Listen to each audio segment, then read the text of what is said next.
పర్యాటకుల తాకిడి పెరిగింది. గత 4-5 రోజులుగా గేట్లు ఎత్తడంతో టూరిస్టులు తరలి వస్తున్నారు. దీంతో శ్రీశైలం రహదారి కిక్కిరిసిపోయింది. కిలోమీటర్ల మేర ట్రాఫిక్ స్తంభించిపోయింది. వీకెండ్ కావడంతో భారీగా తరలి వస్తున్నారు. దీంతో శ్రీశైలం ఘాట్ రోడ్డులో దాదాపు 10 కిలోమీటర్ల మేర వాహనాలు నిలిచిపోయాయి. Srisailam view point, dam Lingalagattu, Patalaganga, Eagalapenta, Domalapenta వరకు ట్రాఫిక్ జామ్ అయింది. ట్రాఫిక్ క్లియర్ చేసేందుకు శ్రీశైలం పోలీసులు అవస్థలు పడుతున్నారు. మరోవైపు గంటలు ట్రాఫిక్లో నిలిచిపోయిన యాత్రికులు కూడా ఇబ్బందులు పడుతున్నారు.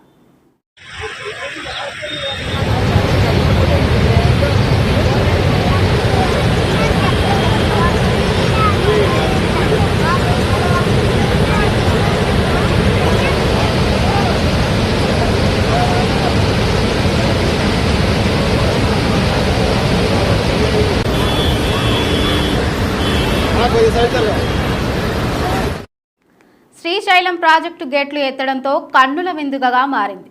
ఎగువ నుంచి భారీ వరద వస్తుండడంతో ప్రస్తుతం ప్రాజెక్టు 10 గేట్లు ఓపెన్ చేశారు.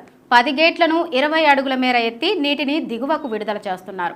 4,54,714 క్యూసెక్ల వరద ఇన్ఫ్లో వస్తుండగా 5,48,895 క్యూసెక్కుల నీటిని దిగువకు విడుదల చేస్తున్నారు. ప్రాజెక్టు పూర్తి స్థాయి నీటి మట్టం 885 అడుగులు కాగా ప్రస్తుత నీటి మట్టం 883 అడుగులకు చేరింది.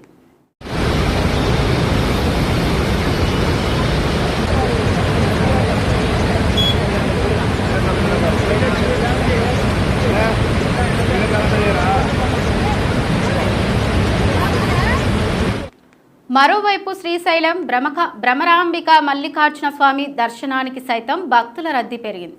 భక్తులు భారీగా తరలి వస్తుండడంతో స్వామివారికి ఉచిత దర్శనానికి దాదాపు 5 గంటల సమయం పడుతోంది. టికెట్ దర్శనానికి 2 గంటలకు పైగా సమయం పడుతోంది.